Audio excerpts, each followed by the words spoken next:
Hello, and welcome to McQuilling TV. I'm Claire Schmidt, and joining us again today is Conor Stone, Marine Transport Advisor with McQuilling Services. Glad to have you back, Conor.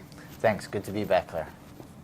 I have your latest industry note here, which is full of information on vessel supply. Can you take a moment to describe what you've seen so far this year on the dirty side? Yes, so looking at the dirty fleet, we've seen a net fleet growth of about 79 vessels through October, which when compared to the same period of last year is quite a significant rise. We saw about 24 vessels through October of 2016. Looking at the VLCC fleet, we've seen a net fleet growth of about 22 vessels. This stems from 44 additions and 22 deletions. And of the deletions, we've seen about 11 vessels sold for demolition, while 11 are converted to storage operations. Now, through November and December, we expect that another 9 VLCCs will join the fleet, while 1 will be deleted. Looking at the Suezmax fleet, we've seen the greatest net fleet growth of all the vessel classes, with 42 ships through October. And this is on the back of 53 additions and 11 deletions. And we expect over November and December another net 11 ships to join the fleet. Looking at the Aframaxes, we've seen net fleet growth of about 14 vessels year to date, and by the end of the year, this should expand to about 23 vessels. The Panamaxes have already met our full year expectations, which was for 3 additions and 2 deletions. So looking at the dirty fleet, we see quite a significant expansion this year. In total, about 79 vessels on a net basis. That's great. A lot of useful information there. Can you also tell us about the clean sector?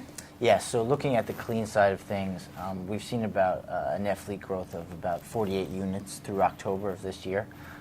The LR fleet is experiencing a little more growth this year. We've seen a net number of about 39 vessels join the fleet. This is from 43 additions and 4 deletions. And of those additions, we've seen about 30 LR2s and 13 LR1s. Now, for the last 2 months of the year, we expect that the LR2 fleet to grow by a net number of 6 vessels. That's 9 additions and 3 deletions. And then the LR1 side is also expected to grow by a net number of 6, but this is mainly just due to additions, with no more deletions expected for the rest of the year. Now, looking at the MR fleet, on the MR2 side, we've seen about 18 vessels join the fleet, while 10 have been removed. On the MR1s, we've seen about 3 vessels join the fleet, while 2 have been removed, and we expect another 4 to be removed from this fleet, ending the year with a full year net growth of -3 ships, while the MR2 side is likely to see a full year growth of about positive 14 ships for 2017. Well, thanks for taking the time and explaining to us how the fleet has changed this year. Could you also give us your insight on what you can expect for future years to come? Yes, so when looking through to the future, we determine net fleet growth on an average inventory net basis. So on this basis, looking at 2018, we expect fleet growth on the dirty side of about 3.3%. That's 139 vessel additions and 103 vessel deletions. And this is still well above the historical average of about 2.3% net fleet growth. So that we expect that the current freight rate weakness on the dirty side is likely to persist into 2018. As we move into 2019, fleet growth falls to about 1.6%.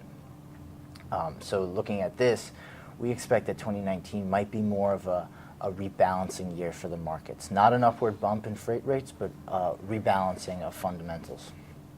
On the clean side, we're seeing kind of the same growth we've seen recently through 2015 and 2016, as well as this year. We're seeing growth of around 2.5%. As we move into 2018, though, this is likely to fall to about 1.3%, which is the lowest historical growth since 2002. And this is on the back of an aging MR fleet expanding the deletion schedule. And now what we also must consider is that the chemical fleet on a net basis is expected to grow by about 5.1%, which compares to a historical average of about 11.9%. So quite a reduction in growth, and this will likely pull some vessel supply from the situation and help freight rates on the clean side in 2018 get a little bit of upward pressure. I wouldn't say that they're going to necessarily rise, but I would say that there's some upward pressure, at least on the fundamentals. Well, Conor, thanks so much for taking the time and telling us your view on the market. We hope that you can come back soon.